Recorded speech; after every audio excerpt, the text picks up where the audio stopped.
Muy buenas tardes, queridos compañeros. Es un verdadero placer, como siempre, para mí estar aquí con ustedes. Eh, Quisiera, como siempre, empezar, si ustedes me pueden confirmar si están recibiendo bien la imagen, el sonido, la presentación, para que podamos dar inicio a nuestra clase del día de hoy. Buenas tardes, licenciado. Sí, licenciado, buenas Gusto de tardes. saludar. De veras, es un privilegio, como siempre, estar con ustedes y poder platicar un poquito de este tema, por lo menos irnos introduciendo poco a poco al derecho tributario guatemalteco. Recordarán ustedes que, pues en la última reunión que tuvimos, estuvimos hablando un poco de lo que yo le llamo las nociones iniciales o generales del derecho tributario. Sobre todo nos enfocamos en qué es el derecho tributario, después de haber visto qué son los tributos según la doctrina, las distintas clases de tributos que hay según la doctrina, y qué son los tributos según nuestro código tributario, según nuestra ley, y las distintas clases de tributos que reconoce nuestra ley. Entonces, ya sabiendo qué son los tributos, pudimos establecer que se define al derecho tributario normalmente como una rama de las ciencias jurídicas, una rama del derecho, a través de la cual nosotros estudiamos de forma ordenada, de forma sistemática, de forma causal, sobre todo, las distintas normas jurídicas que regulan ese fenómeno, los tributos, como la principal fuente de financiamiento de ingresos del Estado.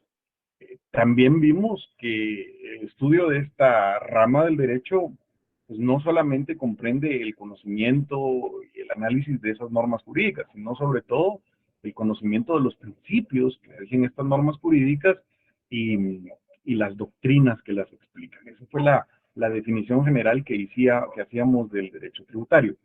El día de hoy quisiera que lo retomemos desde acá y que veamos que hay otros puntos de vista desde los cuales se puede definir el derecho tributario y que es importante que los conozcamos. De hecho, realmente cualquier rama del derecho se puede definir desde tres distintos puntos de vista y el derecho tributario pues no es una excepción. Eh, Generalmente, dependiendo qué enfoque le dé uno o qué perspectiva utilice, podemos definir al derecho tributario desde un punto de vista que le llaman objetivo.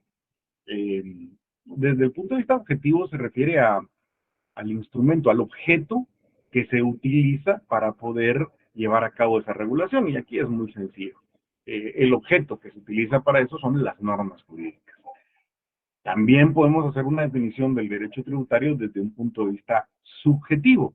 En este caso, se refieren los autores a una definición subjetiva del derecho tributario, hace énfasis o se enfoca en el sujeto que tiene la potestad de decretar los tributos y de recaudarlos. En este caso es el Estado.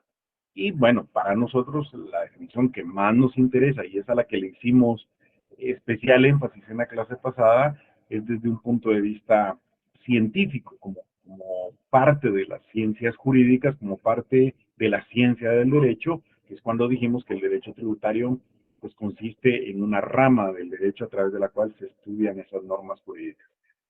Si hacemos estos tres, o si utilizamos estos tres distintos enfoques, podemos fácilmente advertir que desde el punto de vista objetivo, el derecho tributario se concibe o es definido por los autores como aquel conjunto de normas jurídicas que regulan todo lo relacionado con los tributos. Es decir, mis amigos, cuando ustedes, por ejemplo, tomen un libro de derecho tributario o lean un artículo de derecho tributario y el autor les diga el derecho tributario comprende todas aquellas normas jurídicas que regulan lo relacionado con los tributos, esa es una definición correcta. Es una definición que únicamente se enfoca en un aspecto de lo que es el derecho tributario, en el aspecto puramente objetivo. Las normas jurídicas que se utilizan, esos preceptos que son de observancia general y obligatoria, a través de los cuales el Estado define los tributos que se van a recaudar y las bases para su recaudación y que además regulan, digamos, todos aquellos procedimientos para poder recaudarlos. Es decir, es una definición correcta, pero enfocada puramente en el aspecto objetivo. Por otro lado, cuando a ustedes en la literatura que consulten, en el autor que estén leyendo, encuentren eh, el, la definición de derecho tributario que indica que el derecho tributario es la potestad o la facultad que posee exclusivamente el Estado a través del organismo legislativo para decretar los tributos, recaudarlos y establecer todas las bases de su recaudación, noten cómo esta definición se refiere a lo mismo, se refiere a la regulación de los tributos, pero en este caso el énfasis, el enfoque se hace hacia el sujeto, hacia el Estado como el único ente, como el único órgano que tiene esa potestad de decretar los tributos y de recaudarlos. Esa sería una definición correcta desde el punto de vista subjetivo, es lo que le llaman el poder tributario del Estado, el jus tributum, que se refiere a ese poder, esa potestad que la ley, la Constitución, le otorga al Estado para decretar y recaudar los tributos.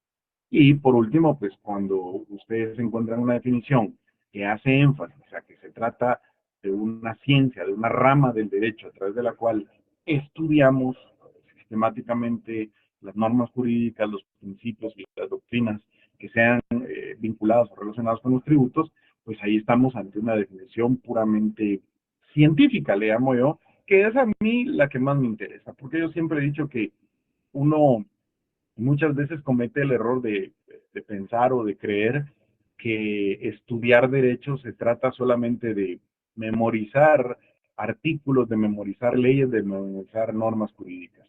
Y lo cierto es que no se trata de, primero no se trata de memorizarlas, sino que se trata de entenderlas. Y para eso nos ayuda la doctrina y sobre todo se trata de entender los principios que rigen a esas normas jurídicas, esos principios que inspiraron su creación y que nos van a orientar en su adecuada interpretación y aplicación, porque solo comprendiendo los principios es como vamos a poder darles el sentido adecuado a esas normas jurídicas y aplicarlas correctamente para la resolución de los casos, en el caso de los funcionarios públicos, para poder decretar correctamente un tributo, para poder recaudar correctamente un tributo.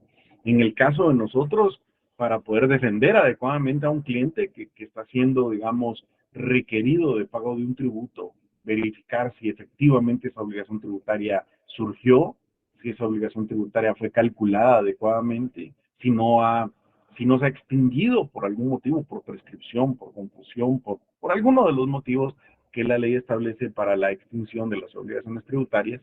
Y eso solamente lo logra uno pues conociendo aquellos principios que inspiraron esas normas jurídicas.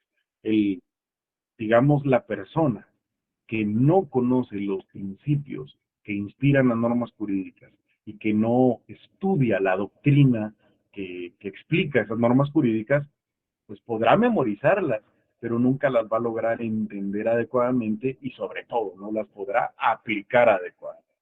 Yo por eso siempre digo que ahora se da un fenómeno muy común, que en las redes sociales todo mundo se cree jurista. Y lo que hacen es que toman un artículo aislado de cualquier tema y le dan el sentido que ellos consideran, le dan el significado que ellos consideran y la aplicación que ellos consideran, lo que nos está llevando a barbaridades grandes, ¿verdad? Como a confundir lo que son derechos con privilegios, como a incluso justificar, digamos, instituciones que están en contra del propio ordenamiento jurídico. Y eso se debe a que las personas creen que solo se trata de leer o de memorizar una norma y aplicarla, y no es eso. El verdadero científico del derecho, el verdadero jurista, estudia sus principios y estudia mucho la doctrina para poder entenderlas. Y esa es nuestra meta. Al estudiar el derecho tributario, nosotros queremos conocer. Entonces, cuando hablemos de una definición de derecho tributario, por favor, tomen en cuenta que hay tres distintos puntos de vista para hacer esa definición. Hay que establecer bajo qué punto de vista se está haciendo y sí sería el enfoque. Si en alguna pregunta yo les dijera desde el punto de vista objetivo qué es el derecho tributario, los estoy guiando directamente, desde el punto de vista objetivo. Su respuesta correcta sería, es el conjunto de normas jurídicas que regulan los tributos. Si por el contrario yo les digo desde el punto de vista subjetivo, que es el derecho tributario, o si por ejemplo la pregunta fuera, ¿qué es el poder tributario? La respuesta tendría que ser esa potestad que le corresponde exclusivamente al Estado para decretar los tributos y recaudarlos conforme a la ley. Y si en general la pregunta solo es, ¿qué es el derecho tributario? Yo quisiera, mis amigos, que su enfoque vaya hacia la definición científica del derecho tributario. ¿Estamos bien con esta idea, con este tema? Son distintos puntos de vista para definir el derecho tributario. Si ustedes tienen alguna duda, como siempre, solo van pues, levantando ahí electrónicamente su mano y vamos otorgando la palabra. Para entender bien el alcance del derecho tributario o lograr comprender realmente qué es lo que abarca el estudio del derecho tributario, me pareció importante que habláramos un poco del contenido del derecho tributario. Y aquí es necesario empezar diciéndoles que la mayoría de tratadistas, cuando uno mira un tratado de derecho tributario, que un tratado pues es un estudio profundo del derecho tributario, pues la mayoría de tratadistas dividen sus estudios, su tratado, en dos grandes partes. De hecho, normalmente tienen un tomo que le llaman parte general y tendrán otro u otros tomos que le llaman parte especial. ¿Cuál es la diferencia? Yo digo que la misma denominación lo explica bastante bien. Cuando hablemos de la parte general, significa que ahí vamos a encontrar o vamos a estudiar todos aquellos aspectos que son comunes a todos los tributos. Hay ciertas reglas, hay ciertas definiciones, hay ciertos principios que le aplican a todos los tributos. Le aplican al impuesto sobre la renta, al impuesto al valor agregado, al impuesto de herencias, legados y donaciones, le aplican a una contribución especial por mejoras, le aplican a los arbitrios, le aplican al boleto ornato, es decir, como son normas que se aplican a todos los tributos, a eso le llamamos la parte general del derecho tributario. A diferencia de la parte especial. En la parte especial, como su nombre lo indica, vamos a encontrar reglas específicas o que son aplicables solamente a un tributo. Vamos a ver, pues, cuando uno estudia el impuesto sobre la renta, hay disposiciones que solamente aplican al impuesto sobre la renta. Artículos que solamente son aplicables para ese impuesto, son especiales. Entonces, cuando hablamos de estudiar la parte especial del derecho tributario, se refiere al estudio de las leyes que rigen cada tributo en específico, en especial. Ahora, la parte general comprende lo que abarca todos los tributos. Dentro de ella, por ejemplo, los subdividen los autores normalmente, esa parte general, en lo que se llama el derecho tributario material o sustantivo. Vamos a ver, la parte material o sustantiva es, como su nombre lo indica, aquella que regula la esencia, la sustancia del derecho tributario, y esto es, bueno, la que define qué es un tributo, la que define qué clases de tributos existen, qué es la relación tributaria, cuáles son los sujetos de una relación tributaria, qué es el hecho generador, cuándo se considera que el hecho generador ha acontecido, qué leyes debemos aplicar a un hecho generador dependiendo del momento en que ese hecho generador haya ocurrido, o lo que se llama la aplicación de las leyes tributarias en el tiempo. Por ejemplo, todo lo que se refiere a las formas de extinción de las obligaciones tributarias. Es todo lo sustantivo porque se refiere a la esencia, a la sustancia de los tributos, qué son y cómo se crea esa obligación. Luego tenemos una segunda parte del derecho tributario general que se llama la parte formal. Como su nombre lo indica, formal viene de forma. Y básicamente en esta parte del derecho tributario vamos a encontrar la regulación de todos los requisitos y formalidades que se exigen para poder cumplir con las obligaciones tributarias. Cuando hablemos del derecho tributario formal, estamos hablando, mis amigos, por ejemplo, de aquellas reglas que regulan de cómo se debe presentar una declaración de algún tributo, de cómo el contribuyente tiene que inscribirse en la Superintendencia de Administración Tributaria, qué plazo tiene para poder inscribirse, cómo debe registrar un domicilio para efectos tributarios, en cuánto tiempo tiene que dar el aviso si cambiara de ese domicilio, cómo debe emitir sus facturas, cómo debe llenar esas facturas, cómo debe facturar, cuándo debe presentar sus declaraciones de tributos, qué pasa si no presenta esas declaraciones, es decir, todo lo que se refiere a la forma, a los procedimientos tributarios que se deben seguir para pues, calcular un tributo, para determinar el monto a pagar de un tributo. Formal es la forma en la que se va a determinar el tributo. Se refiere, es más, está mucho más cercano al derecho administrativo.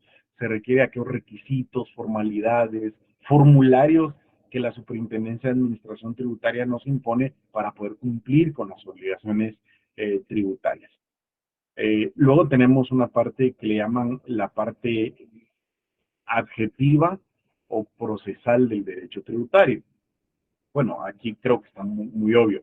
Esto se refiere a aquellos casos en los que surge un conflicto entre el contribuyente y, digamos, la administración tributaria. Como surge un conflicto, para poder resolver ese conflicto que hay entre el contribuyente y la administración tributaria, es necesario acudir a un órgano jurisdiccional, a un juez. Siempre que ustedes vean que se acude a un juez porque existe un conflicto entre el contribuyente y la administración tributaria, ya dejamos lo puramente sustantivo, lo puramente formal y pasamos a lo procesal, a un proceso, como su nombre lo indica, que determina la serie de etapas, de fases que vamos a tener que seguir para poder resolver ese conflicto mediante la emisión de una sentencia que tendrá que pronunciar, que tendrá que emitir el órgano jurisdiccional.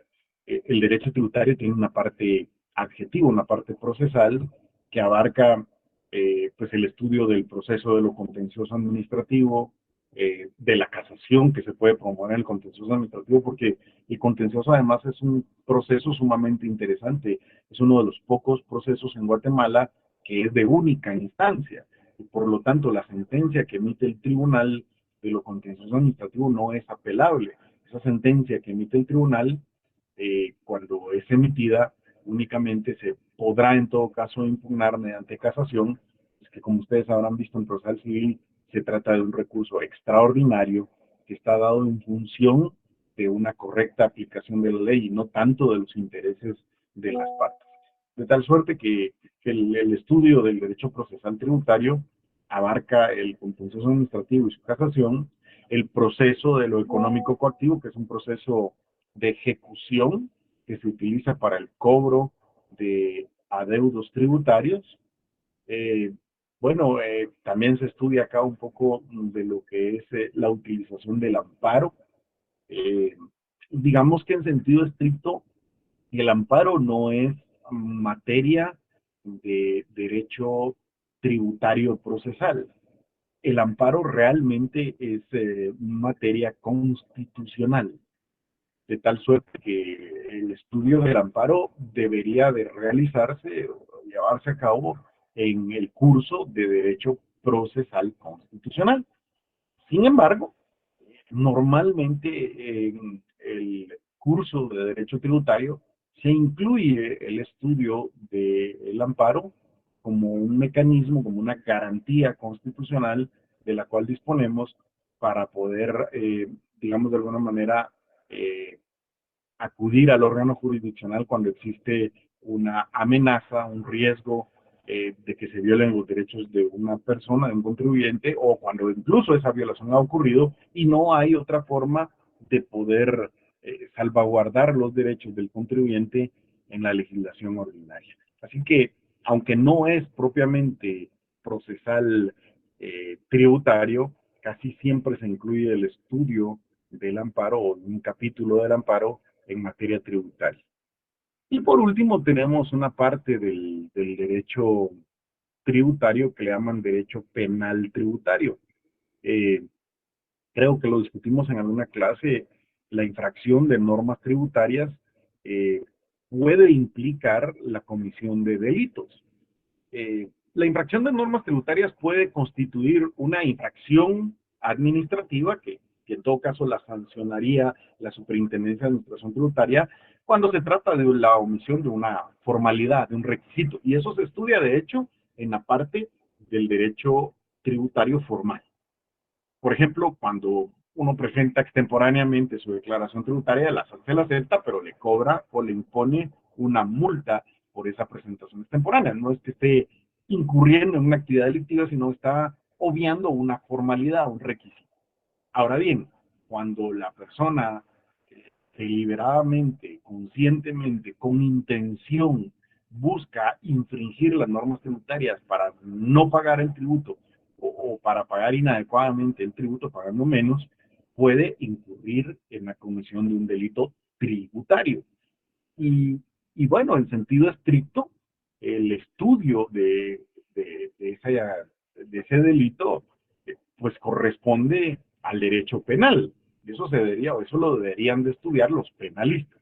Pero como el derecho tributario tiene su especialización y no todos los penalistas pues dominan o se especializan en un derecho tributario, pues ha surgido esta parte o esta rama que se conoce como derecho penal tributario, donde se estudian estos delitos. Laura, ¿usted tiene alguna duda o algún comentario que nos quiera hacer? Por ahí tiene su mano levantada Laura Rocío López. Solo active el micrófono para que la escuchemos.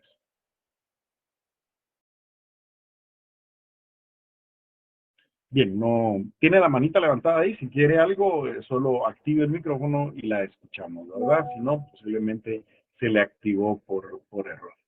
Entonces, cuando hablamos del derecho tributario, realmente hablamos del estudio de todas esas normas jurídicas que regulan la parte general y la parte especial de los tributos, las que regulan esos aspectos que son aplicables a todos los tributos, como aquellas que se refieren específicamente a cada uno de estos tributos. ¿Vamos bien? ¿Alguna duda sobre este tema que sería contenido del derecho tributario? Cuando hablamos de la naturaleza jurídica del derecho tributario, nos surgen básicamente eh, dos cuestiones. Fíjense, como ustedes saben, cuando hablamos de la naturaleza jurídica de una rama del derecho, lo que estamos tratando de indagar es su esencia. Su naturaleza quiere decir, bueno, si esa rama del derecho corresponde o pertenece al derecho público o si pertenece al derecho privado. Normalmente la discusión sobre la naturaleza jurídica de una rama del derecho, a lo que se refiere o lo que abarca es a determinar si es de derecho público o de derecho privado, en esencia. No obstante ello, en el caso del derecho tributario, primero hay una discusión en la doctrina de que si el derecho tributario se debe considerar como una rama autónoma del derecho o si se debe considerar como un capítulo, como una parte del derecho financiero, que es más amplio, o incluso del derecho administrativo, como ya lo vimos en alguna clase. Yo les decía que, a ver, cuando hablamos del derecho financiero, dijimos en alguna oportunidad que el derecho financiero surgió o se separó o se independizó del derecho administrativo, en el sentido que en un primer momento de la evolución jurídica, el derecho administrativo regulaba toda la actividad administrativa del Estado. Y cuando decimos toda la actividad administrativa nos referimos a toda, incluida la actividad financiera del Estado. Por lo tanto, el derecho financiero surgió como parte del derecho administrativo, pero llegó un momento en el que su estudio se volvió tan especializado que se separó, se independizó del derecho administrativo. Algo así o lo mismo ocurre con el derecho tributario, en el sentido de que cuando hablamos del derecho tributario, decimos que el derecho tributario regula a los tributos como la principal fuente de ingresos del Estado. Pero vimos que el derecho financiero se ocupa de regular toda la actividad financiera del Estado, lo que incluye también cómo el Estado obtiene sus ingresos. De esa cuenta hay una discusión entre los autores de que si el derecho tributario es una rama del derecho autónoma o si por el contrario el derecho tributario eh, pues básicamente es una rama que, que digamos pertenece todavía al derecho financiero. Para poder responder a esta pregunta, los autores nos han explicado que para que una rama logre su autonomía, se independice, es necesario que cumpla con ciertos requisitos. Yo lo veo de esta manera. En un principio, los sistemas jurídicos eran más sencillos, más pequeños y no estaba dividido el estudio del derecho en ramas, sino que básicamente se hablaba de, por ejemplo, el derecho romano, que incluía todas las normas del derecho romano, o el derecho de los germanos, que incluía todo el derecho de este pueblo. Lo que ocurre es que conforme el derecho va creciendo, sus estudios se van especializando, las leyes que se van emitiendo van aumentando en cantidad, hay personas que empiezan a dedicarle un estudio especial pormenorizado a ciertos aspectos, a ciertos objetos de estudio, y eso va generando que se formen las ramas, las especializaciones del derecho. Así, si en un principio hablábamos de todo el derecho romano, hubo un momento en el que ya hablábamos de el derecho privado y el derecho público. Y dentro del derecho privado hubo un momento en que el derecho mercantil se separó. Y dentro del derecho público también hubo un momento en que, vamos, el derecho penal se separó o bien otras ramas se fueron separando, el derecho de trabajo, etcétera. En fin, para que se considere que ya una rama se ha separado de esa rama del derecho de donde proviene, necesitamos que esta rama cumpla con 7 presupuestos o requisitos. El primero de ellos, esa rama tiene que tener un objeto propio de estudio. Es decir, tiene que haber algún tema en específico en el cual los distintos estudiosos, los distintos juristas, se enfoquen a estudiar solamente ese aspecto. Por ejemplo, en el caso del derecho penal, las personas que se dedican al estudio del derecho penal se enfocan en estudiar las conductas que se definen como delitos o como faltas. En ese aspecto específico está enfocado su estudio. Tiene su propio objeto de estudio. El derecho de trabajo se enfoca en estudiar el trabajo en relación de dependencia que una persona hace para otra a cambio de una remuneración. Es decir, tiene su propio objeto de estudio. El, el, el derecho administrativo se enfoca en estudiar la actividad del Estado, las normas que rigen la actuación del Estado. En fin, para que una rama se considere autónoma tiene que tener su propio objeto de estudio. En el caso del derecho tributario, los autores coinciden modernamente en que, en concreto, en el derecho tributario, las personas, los especialistas, se han enfocado en estudiar un solo aspecto de la realidad jurídica, que son los tributos. O sea, el especialista en derecho tributario no se enfoca en todo la regulación de la vida en sociedad. Se enfoca única y exclusivamente en estudiar los tributos, cómo se decretan, cómo se recaudan, cómo se determinan, cómo se defiende una persona frente a esa recaudación y por lo tanto podemos decir que el derecho tributario cumple con este primer requisito que es, pues eso, tener su propio objeto de estudio y el derecho tributario lo tiene. Se dedica al estudio de los tributos en concreto.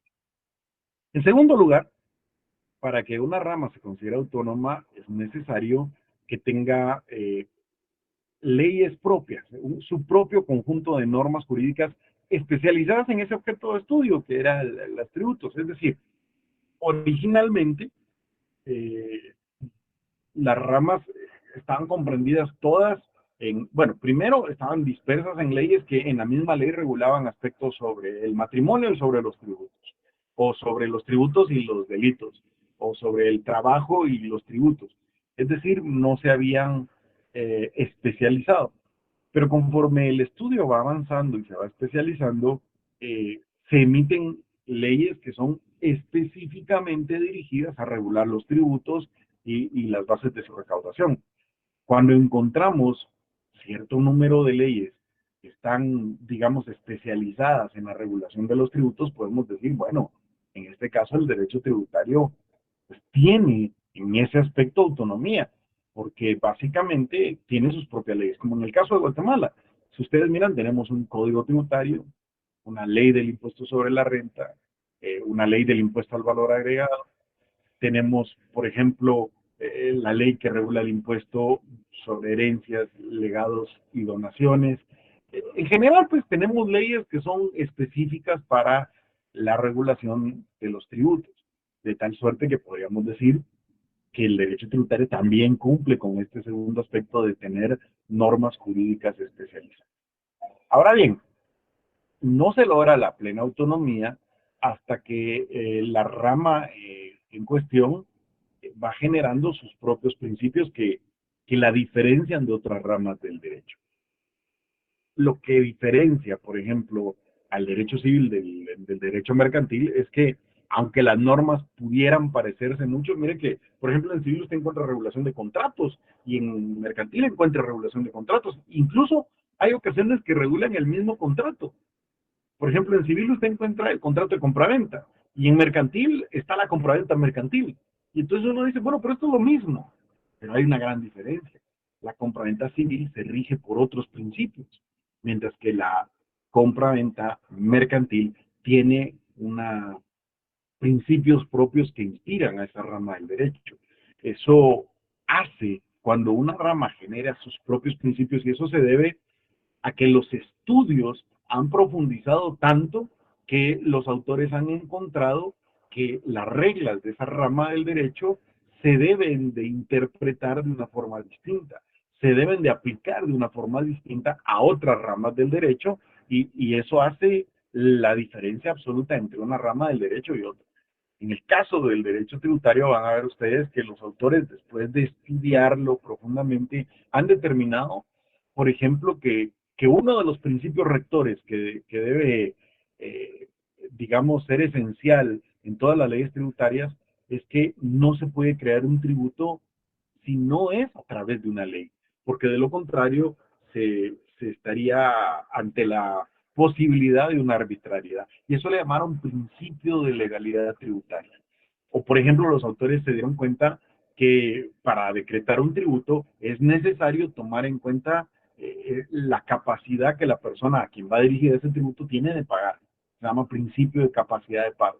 O, por ejemplo, los autores lograron descubrir que un tributo jamás puede privarle a una persona de todos sus bienes, quitarle todos sus bienes a una persona, porque eso dejaría, digamos, a las personas sin bienes y desnaturalizaría por completo la finalidad de un tributo. Y a eso le llamaron principio de no confiscación, etcétera. Es decir, conforme se fue profundizando en el estudio, los autores descubrieron ciertas ideas básicas, ideas fundamentales a las que se les llama principios de esa rama. Para que una rama sea autónoma tiene que tener sus propios principios y el derecho tributario tiene sus propios principios, que de hecho es el siguiente tema que nos corresponde estudiar. De tal suerte que el derecho tributario también cumple con este presupuesto. Luego, pues ese estudio hace que se vayan agrupando las normas jurídicas que regulan un aspecto en concreto de esa rama. Por ejemplo, eh, en el derecho tributario encontramos agrupadas todas las normas jurídicas que se refieren a la relación tributaria, que se refieren al hecho generador, que se refieren a la extinción de la obligación tributaria. Cuando encontramos normas jurídicas que están agrupadas y que están ordenadas para regular un tema en específico de ese objeto de estudio, a eso le llamamos instituciones jurídicas y que además le dan coherencia, le dan sistematización a la rama del derecho. Y eso requiere muchos estudios, mucha especialización. Por lo tanto, para que una rama sea autónoma, es necesario que cuente con sus propias instituciones. Y en el caso del derecho tributario, tiene sus propias instituciones, tiene temas que solamente vamos a ver en el derecho tributario y que no los vamos a ver en otras ramas del derecho.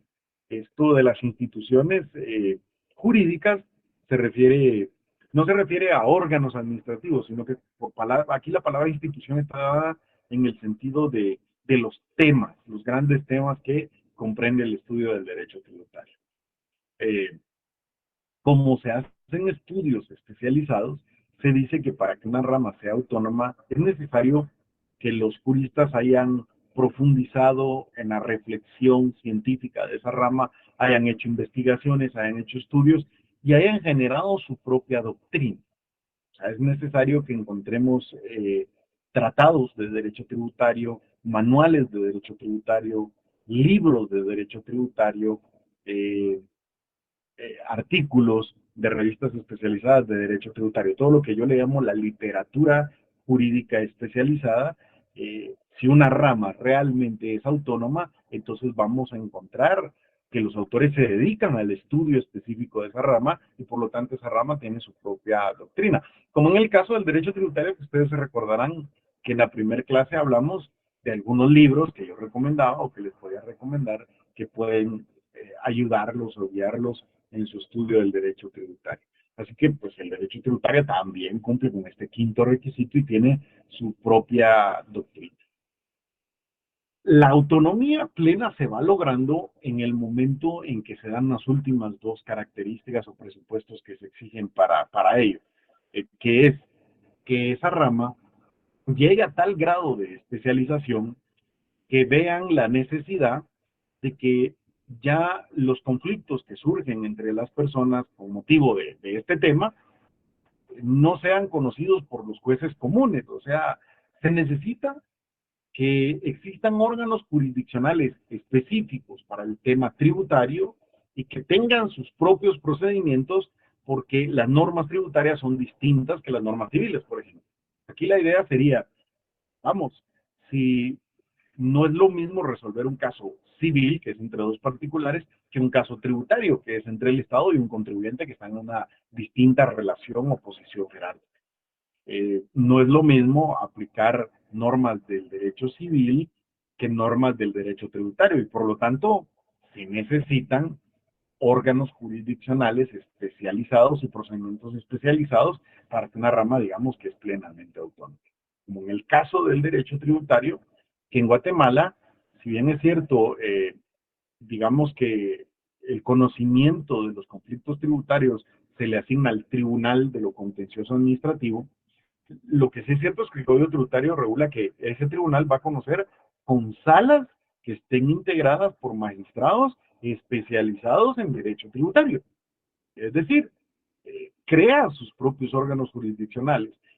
Como vamos a ver, el Tribunal de lo Contencioso Administrativo tiene 6 salas y de esas 6 salas, 3 de ellas están especializadas solamente en derecho tributario. Las otras 3 ven los otros conflictos administrativos, pero las 3 salas tributarias se encargan o son especialistas en el tema. Incluso el contencioso administrativo. El contencioso administrativo tiene su regulación general en la ley de lo contencioso administrativo y tiene una regulación específica en el Código Tributario. O sea, hay un contencioso administrativo tributario, de tal suerte que, digamos, que los autores, la doctrina, considera que el derecho tributario en este momento se debe considerar como una rama completamente autónoma del derecho, ya no solo como una parte del derecho financiero, que es de donde viene, de donde surgió, sino que ya es plenamente autónomo. ¿Por qué?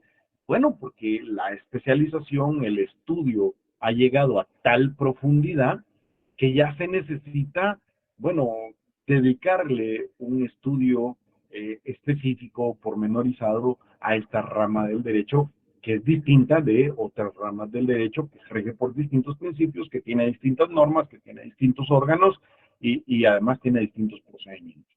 Podemos decir entonces que como cumple con los 7 presupuestos es plenamente autónomo. A manera de ejemplo, de observación, decirles que en el caso del derecho mercantil, por ejemplo, el derecho mercantil tiene su propio objeto de estudio, la relación de los comerciantes o la actividad de los comerciantes.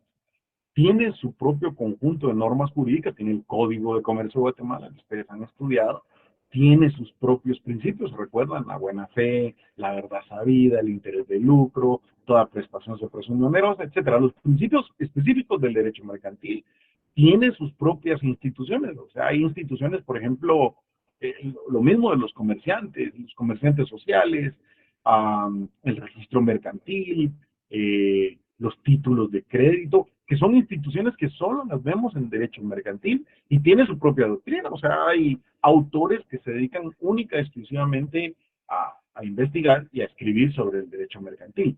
Pero vea esto, en Guatemala el derecho mercantil no es plenamente autónomo. ¿Por qué? Porque no tiene sus propios órganos jurisdiccionales, no tiene sus propios procedimientos. Para conocer los conflictos entre comerciantes, la ley no ha creado tribunales mercantiles, sino que lo que hace es que el mismo juez de primera instancia civil conoce esos conflictos. O en el caso de donde yo trabajo, la sala donde yo trabajo se llama Sala Primera de la Corte de Apelaciones del Ramo Civil y Mercantil. Y nosotros conocemos asuntos civiles y también conocemos asuntos mercantiles. Es decir, el derecho mercantil no tiene sus propios, por ejemplo, en Guatemala no tiene sus propios tribunales y tampoco tiene sus propios procedimientos, porque nuestro código se llama Código Procesal Civil y Mercantil. Claro, usted podrá decir, pero tiene algunas reglas específicamente para los juicios mercantiles. Y claro, pero no tiene sus propios procedimientos. Por eso es que hay muchos autores, sobre todo especialistas en derecho mercantil, que dicen, no, esto habría que separarlo y habría que crear tribunales mercantiles y un código procesal mercantil aparte y distinto del código procesal civil y mercantil. De momento no ha ocurrido eso y por lo tanto podemos decir que el derecho mercantil es una rama que es, digamos que va en vías de ser plenamente autónoma, pero que en el caso de Guatemala aún no podríamos considerarlo totalmente autónomo. A diferencia del derecho tributario, como cumple todos los requisitos, se considera plenamente autónomo. ¿Sí? Juan Francisco, ¿usted tiene alguna duda que levantó la mano? Buenas tardes, licenciado. Solo una duda más que todo, ¿verdad? Sí.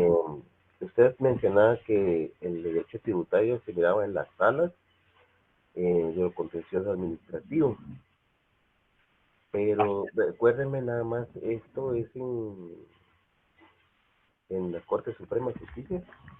No, yo le explico con mucho gusto. A ver, yo entiendo que esto ya lo vieron, pero igual lo voy a explicar. Digamos que nuestro sistema de tribunales está diseñado en no sé ni cómo llamarle, en 4 categorías. Hablemos de categorías. Y fíjese que normalmente yo por eso, ustedes me miran que cuando muevo mi mano lo hago así como que fuera una jerarquía, porque cuando nosotros nos lo enseñaban nos decían hay 4 jerarquías de tribunales.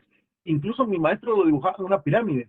Me decía, hasta abajo están los jueces de paz. En el segundo nivel están los jueces de primera instancia. En el tercer nivel está lo que se llama la Corte de Apelaciones, que está conformada por salas de la Corte de Apelaciones y otros tribunales colegiados que tienen la misma categoría que la Corte de Apelaciones, como el Tribunal de lo Contencioso. Ahorita regreso sobre ese nivel, es un tercer nivel. Y luego hasta arriba está la Corte Suprema de Justicia. Entonces, yo todavía tengo esa idea que son como jerarquías. Claro, ahora los estudios han profundizado más y entendemos que cada juez es independiente en su función y por lo tanto no hay una jerarquía en el sentido de que, por ejemplo, una sala de apelaciones no le puede ordenar a un juez qué debe hacer. Lo que sí puede hacer es esto. Un juez de primera instancia conoce un caso, lo estudia y él emite la sentencia conforme su interpretación y su aplicación de la ley. O sea, una sala no puede llegar y decirle al juez, mire, ese caso lo va a resolver de esa manera. No, porque no hay jerarquía. entre una sala y un juez de primera instancia. El juez es independiente y por lo tanto él debe o puede dictar la sentencia sin recibir instrucciones, órdenes o presiones de nadie. Ahora bien, aquí es donde viene lo interesante. Cuando el juez de primera instancia dicta su sentencia, las partes pueden impugnar esa sentencia mediante un recurso que se llama apelación. Y entonces, el recurso de apelación provoca que el caso sea enviado a una sala de la Corte de Apelaciones, quien va a conocer el mismo asunto, pero ahora lo va a conocer en una segunda instancia. Una segunda instancia que más que verlo como algo de jerarquía, tiene que verlo como una nueva etapa, una segunda instancia, donde va a revisar lo que el juez consideró, lo que el juez resolvió, qué leyes aplicó, cómo las interpretó. Y si efectivamente la sentencia del juez causa el agravio que el apelante denuncia, pues la sala puede cambiar la resolución del juez y emitir una nueva. Pero vamos, no es que le ordene al juez cómo debe resolver, sino que cambia la resolución que el juez emitió y la ajusta de derecho. Por eso, vamos, que en la teoría moderna se dice que la sala no es que esté arriba del juez, sino que la sala conoce otra etapa del proceso que se llama segunda instancia, que se llama apelación. A ver, a ese mismo nivel de salas de la Corte de Apelaciones está el Tribunal de lo Contencioso Administrativo. ¿Por qué a ese mismo nivel? A ver, yo le explico. Los jueces de paz y los jueces de primera instancia, como su nombre lo indica, están integrados por jueces. Son personas individuales que son designadas por la Corte Suprema de Justicia luego de seguir un procedimiento que establece la ley de la carrera judicial. Las salas de la Corte de Apelaciones son distintas. Las salas no están integradas por jueces, están integradas por magistrados. Magistrado es otra categoría, otra clase de funcionario público, que no es designado por la Corte Suprema de Justicia, sino que es designado por el Congreso de la República para un periodo de 5 años. Lo que la Corte hace es, a los magistrados designados por el Congreso, decide en qué sala van a conocer. Pues bien, entonces usted tiene la Corte de Apelaciones que conoce a través de salas. Esas salas se especializan por materia, entonces está la sala primera civil, la sala segunda civil, la sala tercera civil, etcétera. Luego está la sala primera penal, la sala segunda penal, la tercera. Esas son salas de la Corte de Apelaciones. A ese mismo nivel, integrado por magistrados, está el Tribunal de lo Contencioso Administrativo. El Tribunal de lo Contencioso Administrativo está integrado por magistrados que son nombrados por el Congreso de la República y que luego la Corte Suprema los asigna a una de las 6 salas del Tribunal de lo Contencioso Administrativo. Es decir, el Tribunal de lo Contencioso es una clase de órgano jurisdiccional que está, digamos, en una categoría inferior todavía a la Corte Suprema de Justicia. La Corte Suprema de Justicia está en la máxima categoría, está integrada también por magistrados, pero son distintos. Fíjese, pues, los magistrados de sala de Corte de Apelaciones se llaman así, magistrados de las salas de la Corte de Apelaciones, mientras que los de Corte Suprema se llaman magistrados de la Corte Suprema de Justicia y son designados por el Congreso para integrar la Corte. La Corte, para conocer casos, se divide en cámaras, en 3 cámaras. La Cámara Civil, la Cámara Penal y la Cámara de Amparos y Antejuicios. Pero esas se llaman cámaras y son distintas que las salas. El Tribunal de lo Contencioso lo que tiene son 6 salas y van numeradas. Es sala primera del Tribunal de lo Contencioso Administrativo, sala segunda del Tribunal de lo Contencioso Administrativo, etcétera, hasta la sexta. Y cada sala tiene 3 magistrados, mi querido amigo. No sé si más o menos por ahí le ayudo con la idea. Son Gracias. distintos que los magistrados de la Corte Suprema de Justicia. Respetando este tema de la independencia, ¿verdad? Están en distinta categoría. Pues bien, entonces el derecho tributario es una rama autónoma. Y ahora que ya vimos que es una rama autónoma, entonces ahora sí podemos discutir cuál es su naturaleza jurídica. Yo aquí siempre les recuerdo que básicamente la división tradicional del derecho para efectos de estudio lo divide en derecho público y derecho privado. Aquí el tema es que hay muchas teorías sobre cuál es la diferencia entre derecho público y derecho privado. No es tan fácil, ¿lo vieron? No, no hay como que una teoría que todos los autores acepten. Por ejemplo, yo les puse aquí las más comunes. Hay una teoría que se llama teoría del interés en juego. Esa teoría nos dice que vamos a considerar de derecho público todas aquellas ramas del derecho donde el interés que esté en juego sea el del Estado. Interés en juego público y por lo tanto es derecho público. Y vamos a considerar de derecho privado aquellas ramas del derecho donde el interés que esté en juego sea el derecho o el interés de un particular. Y a eso le llaman derecho privado.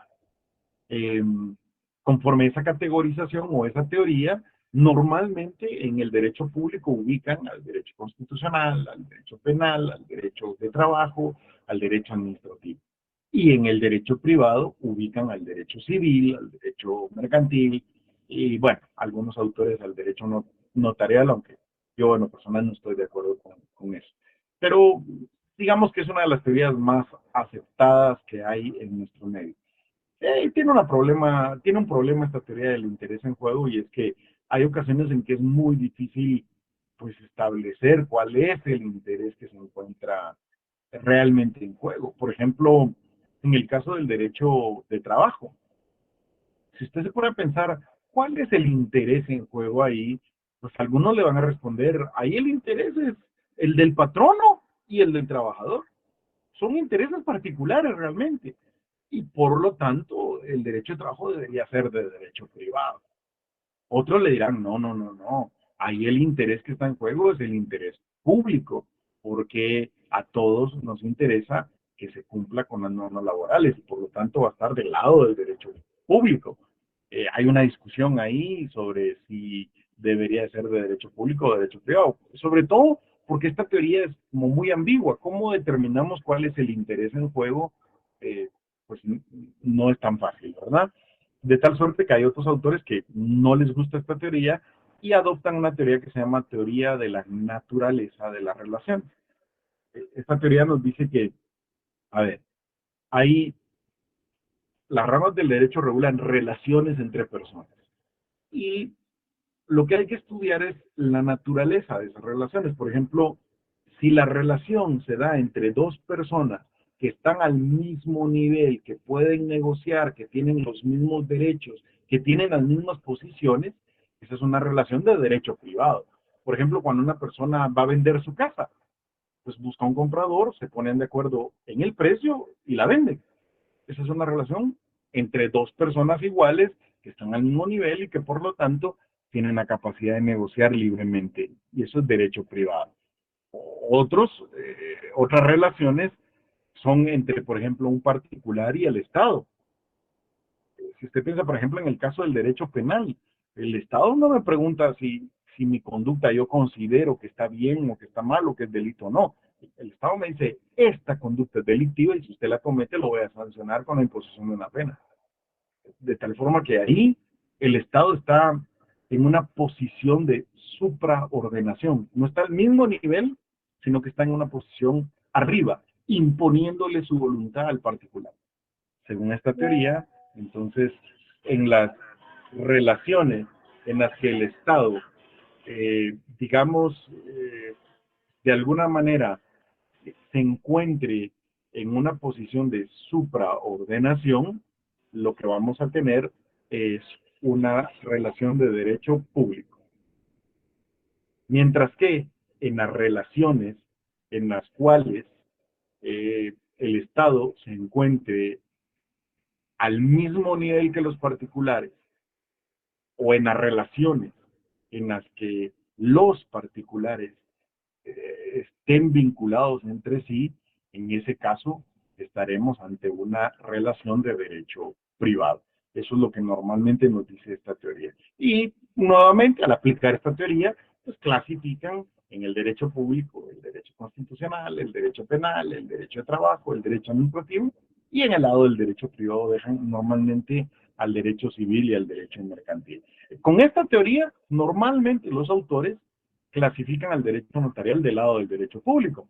Porque lo que ocurre en el derecho notarial, mis amigos, es que el Estado nos impone obligaciones como notarios y nos dice los requisitos de los instrumentos públicos y uno no puede realmente elegirlos o no está en posición de igualdad con el Estado. Entonces, según esta teoría, el derecho notarial es de derecho público. Sin embargo, pues tiene sus dificultades o sus críticos, porque hay muchos autores que nos dicen, bueno, lo que ocurre es que hay ocasiones en las que el Estado se encuentra en una posición como un particular. Por ejemplo, cuando el Estado celebra un contrato de arrendamiento con un particular. Imagínense que usted es dueño de una casa y el Estado quiere poner en esa casa una oficina pública y le dice, le rento su casa. Y usted dice, está bien, quiero tanto de renta, el Estado está de acuerdo y celebran un contrato de arrendamiento. Ahí los autores dicen, bueno, ahí, aunque se trata del Estado, no es que le esté imponiendo su voluntad al particular, sino que ahí está en una relación de coordinación y de esa cuenta, pues en ese tipo de relaciones, eh, eso debería ser de derecho privado, aunque intervenga el Estado. Y ahí surge nuevamente la discusión. Por eso, otros autores adoptan una teoría que se llama teoría del alcance de la autonomía de la voluntad. Me encanta esa teoría en lo personal. Esta teoría lo que nos dice es que, de alguna manera, las normas jurídicas ah, o facultan el ejercicio de esa autonomía de la voluntad que tenemos como personas, esa libertad de decidir que tenemos, o restringen esa autonomía de la voluntad. Y dependiendo de eso, entonces va a ser derecho público o derecho privado. ¿Por qué? Porque en el derecho privado, las normas de derecho privado tienden a garantizar, a proteger, a privilegiar la autonomía de la voluntad y dejan que los particulares pacten libremente las condiciones de contratación o las condiciones de sus contratos. En el derecho privado prevalece la autonomía de la voluntad. Mientras que en el derecho público, normalmente las normas de derecho público tienden a restringir la autonomía de la voluntad. Piense usted en normas, por ejemplo, del derecho de trabajo, donde le dicen al patrono, el salario mínimo es este, y el patrono no puede pagar menos, o no puede legalmente pagar menos. O le dicen la jornada máxima va a ser de 8 horas al día, y el patrono pues, que quisiera que las jornadas fueran de 16 horas, pero no le puede exigir más al trabajador, no le puede exigir más legalmente, ¿verdad, mis amigos? Entonces ahí se restringe la autonomía de la voluntad. O en las normas de derecho penal, donde el Estado le dice, esta conducta está prohibida, y si usted la realiza, le voy a imponer una pena. Ahí se restringe la autonomía de la voluntad. Así que conforme a esta teoría, en aquellas ramas donde se restringe mucho la autonomía de la voluntad, estamos frente a ramas del derecho público, y en aquellas ramas donde se privilegia la autonomía de la voluntad, estamos ante el derecho privado. De todos modos, los autores lo que dicen es, bueno, en principio eso es cierto, pero hay excepciones, pues porque hay, por ejemplo, normas de derecho privado que limitan la autonomía de la voluntad. Piense usted en aquella prohibición que tiene el Código Civil para que un esposo le venda bienes a su esposa. La venta entre marido y mujer no está permitida. Es una restricción a la autonomía de la voluntad. O las prohibiciones que tiene un arrendatario según el contrato de arrendamiento. Ahí se restringe también la autonomía de la voluntad. Entonces llegan por último los autores, yo creo que la teoría más moderna o más aceptada es la teoría que nos indica que la diferencia entre derecho público y derecho privado es la clase de normas que prevalecen. A mí me gusta esta teoría, porque esta teoría nos dice, tanto en el derecho público como en el derecho privado, hay normas que, que son facultativas, es decir, que le dan a las personas la facultad de hacer algo o de no hacerlo si no quieren. Pero tanto en el derecho público como en el derecho privado también hay normas que se llaman imperativas. Esas normas imperativas son aquellas que, vamos, que le imponen a las personas la obligación de hacer algo o la obligación de no hacer algo, le prohíben hacer algo. Y en las dos ramas vamos a encontrar normas facultativas y normas imperativas. La diferencia, dicen estos autores, es que en el derecho privado prevalecen las normas facultativas. O sea, hay más normas facultativas que normas imperativas, mientras que en el derecho público prevalecen las normas imperativas, es decir, hay más normas que nos imponen la obligación de hacer algo o de no hacer algo que aquellas que nos dan la facultad de decidir si queremos o no queremos hacer las cosas. Así que en aquellas ramas donde prevalezcan las normas imperativas, vamos a decir que son de derecho público. Y en aquellas ramas donde prevalezcan las normas facultativas, vamos a decir que estas son de derecho privado. Y así, con ese criterio, clasifican las ramas como las tenemos ahí en la diapositiva. Al derecho público normalmente se adscriben el derecho constitucional, el derecho penal, el derecho de trabajo, el derecho administrativo, que son como las más comunes. Y al derecho privado normalmente le atribuyen o le corresponde el derecho civil por excelencia. Incluso el derecho civil es por excelencia el derecho privado. El derecho mercantil, que al final es una extensión, una separación del derecho civil, y normalmente los autores por ahí ubican el derecho notarial, aunque yo insisto que no estoy tan de acuerdo. Y entonces la pregunta sería, bueno, y a todo esto, ¿cuál es la naturaleza jurídica del derecho tributario? Como ustedes recordarán, decíamos que el derecho tributario proviene del derecho administrativo, de donde surgió el derecho financiero, de donde surgió el derecho fiscal y de donde ha surgido el estudio de la regulación de los tributos. De tal forma que comparte la naturaleza de estas ramas de donde proviene. Ya es una rama autónoma, pero mantiene la naturaleza jurídica. Prevalecen en el derecho tributario las normas imperativas. En el derecho tributario lo que más vamos a encontrar son normas que nos imponen obligaciones, que nos dicen usted debe hacer esto, que nos dicen usted no debe hacer esto.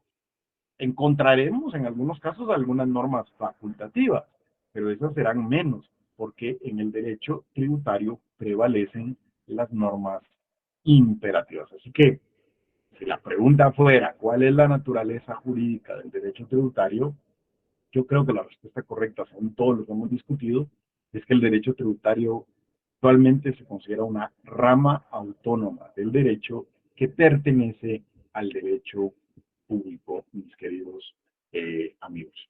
Eh, Básicamente yo creo que con eso agotamos esta parte introductoria sobre qué es el derecho tributario, y yo quedo a disposición suya si tienen alguna pregunta o algún cuestionamiento que quisieran hacer. En la siguiente clase empezaríamos a hablar de los principios del derecho tributario, que es un tema muy importante. Así que ya llevaríamos para que ustedes vayan armando conceptualmente su idea, qué es un tributo, qué clases de tributos hay. Hablamos de las tasas en especial, que no son tributos, pero que había que tratarlos porque para la doctrina sí lo son, para nuestra legislación no son tributos. Hablamos de qué es el derecho tributario, y hoy hablamos de los distintos puntos de vista para definir el derecho tributario, el contenido del derecho tributario, la autonomía del derecho tributario y la naturaleza jurídica del derecho tributario. Ve cómo poquito a poquito vamos acumulando distintos temas ahí, todos necesarios para luego ir comprendiendo otros temas que tenemos que desarrollar, mis queridos amigos. ¿Tienen alguna duda, alguna pregunta, algo que quieran que discutamos o que no les haya quedado de alguna manera claro? ¿O estamos todos bien? Pues bien, si ustedes no tienen por ahí ninguna pregunta, perdón, sí veo una mano levantada. Cándido Joel Bautista me aparece ahí. Disculpe que no le haya visto. Solo active su micrófono, Cándido. Si está por ahí todavía. Bien. Si no, pues mis queridos amigos, yo por aquí los dejaría el día de hoy para que ustedes puedan preparar para su segunda clase. Yo los veo el día jueves. Les pediría que por favor tengan a la mano su constitución y su código tributario, porque vamos a hablar de esos principios del derecho tributario que son tan importantes. Gracias a todos por su atención, por su paciencia, por su participación, y los veo, los saludo primero Dios el día jueves. Que pasen una muy feliz noche a todos.